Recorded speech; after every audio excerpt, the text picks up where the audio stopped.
Hello! Hello, hello, hello! Mga YT friend dyan, hello! Welcome to my channel. I'm Bidas Tony Region. Guys, salamat sa panonood. Ang ganap po natin ngayon guys ay hanap tayo ng iba't ibang uri ng itlog. Kahit anong uri ng itlog ay hanapin natin. Basta kung anong madaanan, itlog pa ng ano dyan ay hahanapin natin. Ngayon, focus muna tayo sa iba't ibang uri ng igmas sa ating palaya. Kasi, alam niyo guys, kung hindi natin i-monitor ang ating tanim, lalo na dito, ay mas lalong dumami at dumami ang population ng insect at lalo na sa ang hanapin natin na igmas ay yung sa stem borer. Kasi yung stem borer, lalo na sa ganitong stage ng rice ay lalo na ito, ang stage nito pala ngayon guys ay nasa budding stage na. Alam nyo ba? Tingnan nyo, nasa budding stage na. Yes. Budding. Ganyan. Nabilog na yung kanyang stage.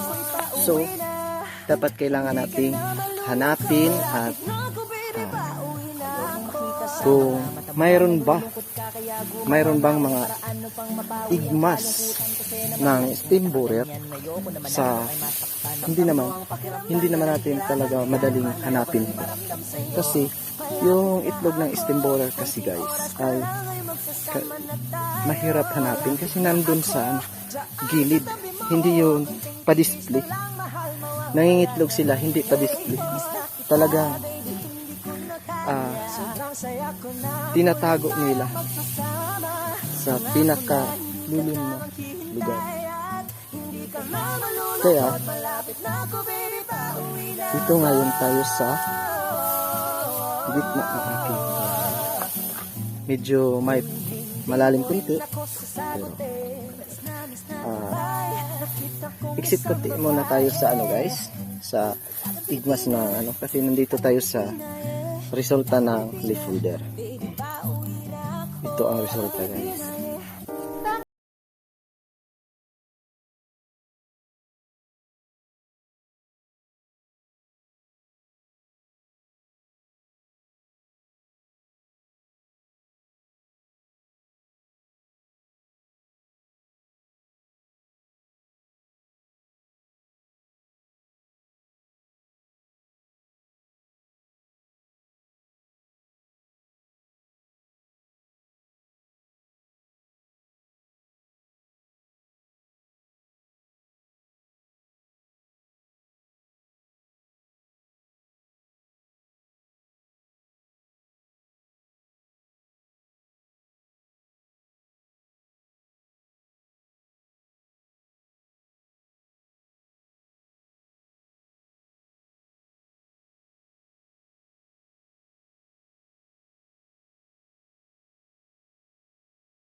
Kaya advice ko sa inyo ay kailangang lusubin at saka kailangang puntahan natin doon sa gitna ng palayan upang malaman natin talaga kung ano ang kalagayan ng ating palay.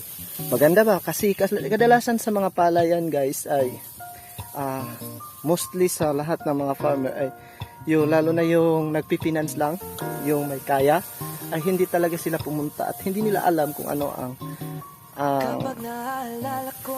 katangian kung anong meron doon sa gitna ng palayan. Kasi na ang halos mga piste ay nandoon sa gitna sila naninirahan. Bakit guys? Magtanong kayo sa akin, tatanungin ako, bakit nandun sila sa gitna? Kasi kapag nandun sila sa gilid ng dike o dikit, ay talagang sila nadidisturb. Kaya ito, katulad dito, ito yung sinisira nating ginawang pugad na ibon. So, sa buting stage na ito ay kailangan minomonitor natin yung mga igmas o kahit anong uri ng insekto na nagdudulot ng damage sa ating palayan.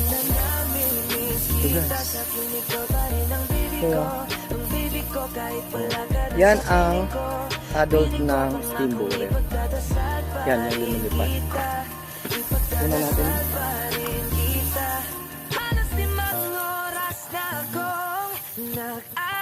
Yan. Yung nakikita yan.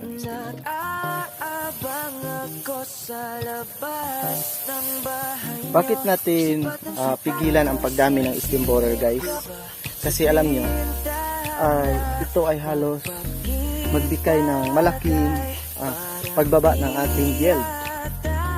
O maliit lang ang ating kayang maani dahil sa kanilang kapansanan. Kapansanan dinodulot sa ating kapansanan ba ang tawag dyan? Pilya. Pasensya na kayo guys. Bakit guys? Magtanong kayo sa ganitong ori kasi ng ganitong stage o status ng ating palay. Ganito yung nabubuntis na siya, buntis na yung palay natin guys, ay kung ito ay madapuan ng piste, lalo na yung steam borer, ay talagang hindi na ito maka-recover.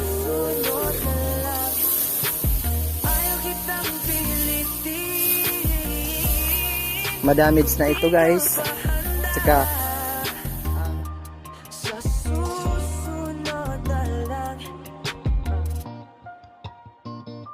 ikaw pa rin ang baby ko.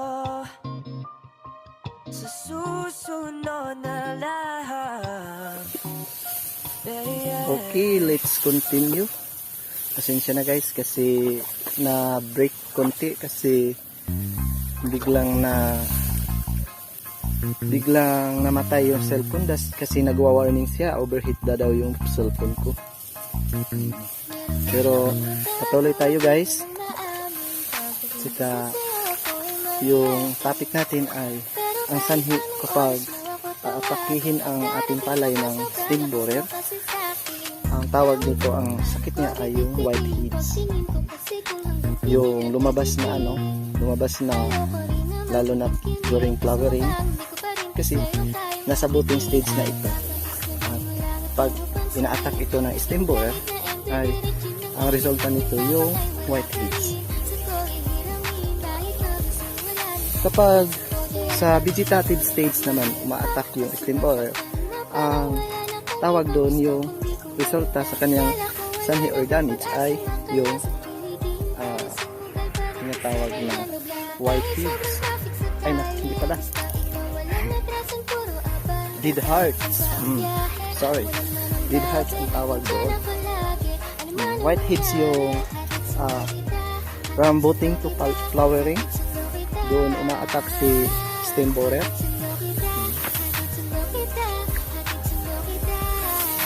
dami tayong matutunan guys kapag actual talaga tayo mismo ang nagbukid. Tsaka malalaman natin through research, yes, training, seminars, kasi lahat mga farmer dito sa amin ay na-undergo na ng training, seminar about sa lahat ng pag-aalaga ng pananim. Kahit nga sa mga livestock.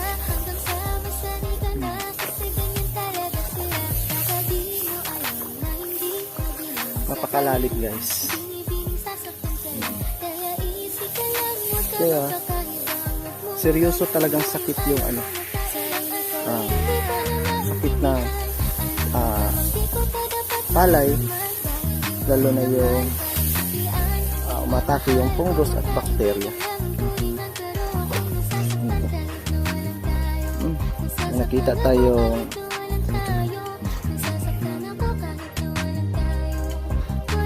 lagay natin dyan, dalawa na.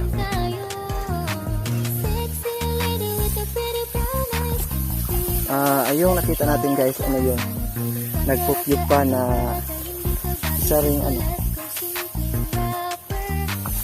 isa ring siniloper, nagpupyup pa na. Hindi tayo nakakita ng igmas guys, ngunit may kunti naman tayo nalalaman ba about sa steamboat. So kung may hindi pa naman ako nabigay sa iyo ng informasyon, ay doon na lang kayo mag-base sa aking description, kasi ilalagay ko doon kung ano pa ang ibang hindi magandang may dudulot na steamboat sa ating pananim, lalo na sa palayan. Kaya minsan na tayo ay palagi sa palayan, hindi pa dumating yung Saka sa sunod na vlog ko guys ay ipakita ko sa inyo kung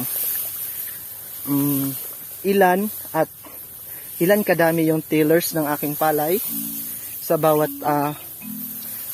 bunch na o bawat plant, every hills, ilang tillers ang kanyang maibigay. So yun ang ating sa sunod na video, yun ang ating bibilangin, susukatin at alamin natin kung ang bawat tillers ay ilan ang dahon na naibigay niya sa ganitong stage. At saka gaano siya kahaba ang ating palay. Kasi mga farmers ngayon ay naghahanap ng hindi masyado mataas na palay, hindi masyado mataas ang tindig, kasi lalo na sa mahangin na lugar ay alam nyo guys, yung palay talaga kung mataas ay madaling matumba. Maglalodge yung palay natin. Ayan. Buti nga yung palay maglalodge. Kasi yung mga anong tawag doon? Yung mga matataas na tindig ng palay ay nako, kailangan hindi yun sa dapat matanim na variety sa mahangin na lugar, kasi madali lang ito. Kasi iyon ay susceptible na lodging. Malaking failure naman, lalo na yung mga swampy areas ay nako, kailangan nating alamin ang katotohanan. So now pa rin tayo, hindi tayo move on guys hanggat hindi tayo makakita ng igmas ng steamboat. So marami na tayo at malaki na tayong napaikutan guys. So far wala pa tayong nakikita igmas. So ibig sabihin ay I think safety ang ating palay ngayon. At saka sa Bisaya pa guys, hindi nagpaliwak. So, may nakita tayong igmas. Yun ang igmas ng steam borer, guys. Yun. Color brown. Tanggalin na natin, guys. Kasi, bakit natin to tinatanggal? Bakit kailangan nating tanggalin? Kasi pagkatapos ito ay ilagay ko ito sa garapon na lagyan naman ng maka-evaporate siya upang same lang naman yung environment niya na may mahangin. Ngunit kung magtanong kayo, guys, kung bakit natin yan ginagawa, kasi upang ma-monitor. Mas kung marami tayong makikita ngayon, guys, ay mas mabuti. Kasi alam nyo, kung madami siya, marami rin natin malalaman kung ano ang lumalabas sa during ma-hatch na yung igmas. Kasi dalawa lang ang ating kailangang mabantayan, guys. Tawag dyan, kailangan pag ma-hatch na yon, tingnan natin kung ang lumabas ng igmas ay uod, ay soon as possible kailangan na tayong mag-spray ng chemicals o organic na pang-control sa ating palay upang hindi makapasok sa loob ang uod. O diba?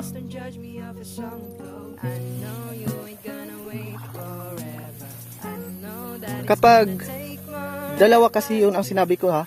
Pangalawa, kapag ang lumabas ay parang tawag doon sa Bisaya or Tagalog, pasgaw. Kasi kung yun ang kayong lumilipad nga, kung yun ang lumabas, ay nako, huwag tayo mag-spray dahil yun ay yung mga parasite insect yun na tumutulong sa ating palayan na hindi makarami yung yung tawag doon, steam borer. Kinokontrol nila. Kasi alam nyo, guys, yung mga parasite ay doon sila, kapag makakita sila ng kung maraming parasite yung yung mga beneficial insect sa ating palayan, like for example yung Telenormos, yun isa yun sa parasite na doon sila mangingitlog, hahanap sila ng igmas. Hahanap sila ng igmas ng steam borer o kahit anong ig or oo, doon sila i-inject at doon sila mangingitlog. Yung itlog ng yung steam borer or igmas ay doon din sila magdideposito ng kanilang anak at doon din sila mangingitlog sa itlog. O diba? Doon iitlog sa itlog yung ating Telenormos. Yung mga beneficial insect. Kaya tinatawag silang parasite. So, kung may nalaman kayo konti, ay ako'y nagpapasalamat sa inyo dahil sa inyong panonood nito ay salamat sa inyo. Yun lang. At salamat pa rin. Thank you so much. Naku, daming pasalamat.